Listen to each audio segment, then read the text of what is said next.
कलाम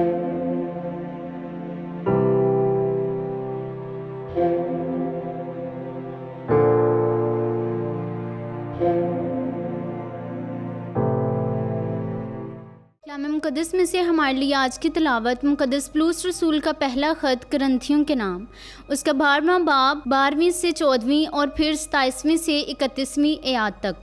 क्योंकि जिस तरह बदन एक है और उसके अज़ा बहुत से हैं, और बदन के सब अज़ा अगरचा बहुत से हैं, तो भी बाहम मिलकर एक ही बदन है। इसी तरह मसीह भी है।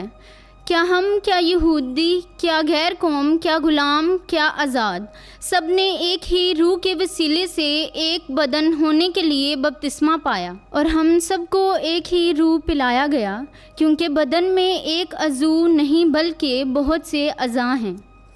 बस तुम फ़र्दन फ़र्दन अज़ा होकर मसीह का बदन हो, और खुदा ने कलीसिया में बाज़ मुकर्रर किए हैं, अव्वल रसूल, दोम नबी, सोम वलम, फिर मौजज़ों की कुदरत, फिर नाइमे अशफ़ा, निम्मे अमदाद, निम्मे हुकूमत, ज़बानों की कसरत।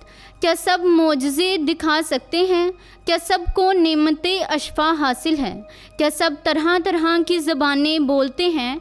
क्या सब तर्जमान हैं? बस तुम अच्छी से अच्छी नेमतों के मुश्ताक रहो। खुदावंद का पाक कलाम पढ़ा और सुना जाना हम सब के लिए बाइस से बरकत हो।